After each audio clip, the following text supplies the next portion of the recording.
Hey everybody, Michael here from Replica Airguns with another tabletop video review. Today we're taking a look at a gun I've kind of taken a look at already. It's called the KP-19, but this is the S version.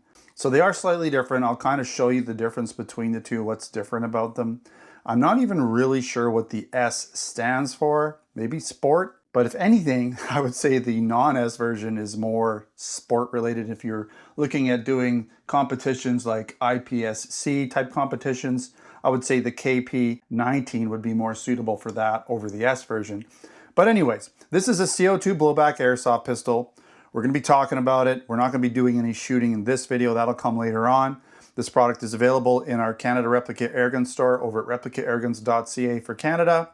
And if I have a similar item, or if I have this item in the US, I'll put a link in the description as well. But I don't believe we have this exact item in the US. We may or may not, or we may have it, but it may not be available at this time. Again, links in the description to help you find these items if you're interested in buying them. So let's start off with specifications. We'll go over those right now. It does use a single 12-gram CO2 cartridge, but I believe there are gas mags available for this as well. It is a semi-auto pistol with a single action trigger, and it does have full blowback action. That single action trigger is skeletonized. It's again really short, and it is also adjustable. You're going to find a metal slide and frame with a full-size dropout metal magazine that holds the 25 6mm airsoft BBs and the CO2 or gas, depending on which magazine you have. It does weigh in at 1.96 pounds or 890 grams. The total length is 9.84 inches or 250 millimeters. The barrel length is 4.25 inches, which is 108 millimeters, and that's the inner barrel length. It does have a claimed FPS of 366 plus.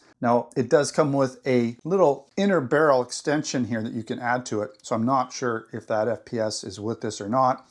Being that it's CO2, that does help get the FPS up over gas-operated guns, but you know, we'll see when I do the actual field test shooting video. Generally, I don't add these on, but if the FPS is a lot lower than 366, then we're going to assume that you need this to get it up and over 366 or 360 FPS, which is what we typically require for Canadian import for airsoft pistols, generally speaking. You're going to find the underbarrel rail for accessories. It also has an ambidextrous safety, along with a reversible magazine release so you can switch the sides if you're lefty or right-handed. And you're going to find porting or venting on the slide, top and sides. As you can see here, you can see the side ones, and I'll show you around. You'll see the top cutouts as well. It has really easy to see fiber optic sights front and back, along with an adjustable hop-up. When you field strip it, you can gain access to it pretty easy. Now with this version, there's no flared magwell, but I'm sure you could add that piece on there if you wanted to. That was something that was important to you, but I kind of like the way it looks. It's a little more streamlined without it in this case. It does come in a basic cardboard box along with the manual, a small bag of airsoft BBs, Allen keys, and that barrel extension that I've already shown you. By the way, this is made by KJWorks in Taiwan. Let's just take a quick look at what comes in the box. So again, you have this barrel extension, you have the Allen key. I'm not sure if there are BBs in here. We'll take a quick look. I might have been wrong about the BBs. So here's the BBs. It does come with the BBs. Again, you've got Allen keys, so you have a bunch of them for the different components. And then you have this manual, which shows you basic operation instructions. Now this particular one is showing you the actual S or non-S version, but it will work pretty much the same. Okay, so take a look at that when you get yours. Go through all the different teardown, how to load, how to sight, all that kind of stuff. Okay, so let's quickly take a look at how this compares to the non-S version. And so my S version, as you can see, is kind of two-tone. It looks really nice, but some obvious differences in the two are going to be the flared magwell. And from what it looks like, this is just an add-on piece that you could probably add on. The actual magazines are the same. It's just that flared magwell. I mean, the basic gun design, right? The actual grips, the shape of the slide, the shape of the frame, the shape of the trigger guard, the skeletonized trigger and hammer are the same. On this version, though, you're going to see it's got this compensator, right? That you can remove if you want to. You've got these little screws or Allen key screws that you can take out, take it off. I'm sure it probably has an inner threaded barrel front barrel extension as well. But you'll notice this one also has a removable plate, so you can remove this rear sight and add like a red dot to it. So that's part of it being the you know, the version is more of the actual sport shooter, right, for the sport. This one doesn't have that. You just have, I guess, essentially a removable rear sight. You could take this off. You've got a screw there, but I don't think that's for adjusting it. It's just for removing this. But you do have these nice fiber optic sights, front and back, right? Nice green ones, so really easy to see. So other than that, they're pretty much the same. I would imagine they'll perform almost exactly the same. So if you want to jump ahead and watch the field test shooting video for the non-S version, I imagine it's going to be pretty much identical to how this one will perform. It's been a little bit since I did that one, so I don't remember exactly how it went. But I do have some CO2 left over from that video, which is a while ago, so this does hold CO2 pretty nice. There we go. Now we're out of CO2. Anyways, that was good I had that. It's nice to show off the blowback action. It's nice and strong and crisp. So let's take a quick look around this gun.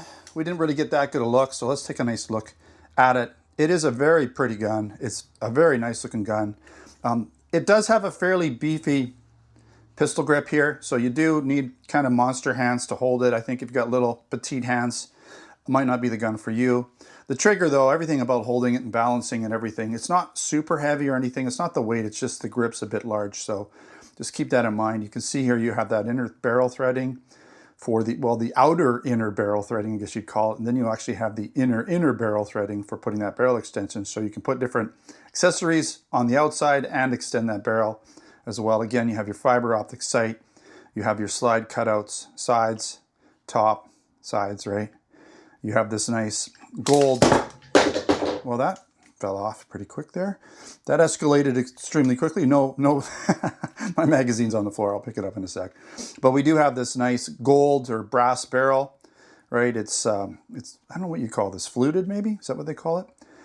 Yeah, and again, the skeletonized trigger. This safety can be switched to either side. You can just take it out, take it off here, and put it on that side. So if you want it on the other side, you can.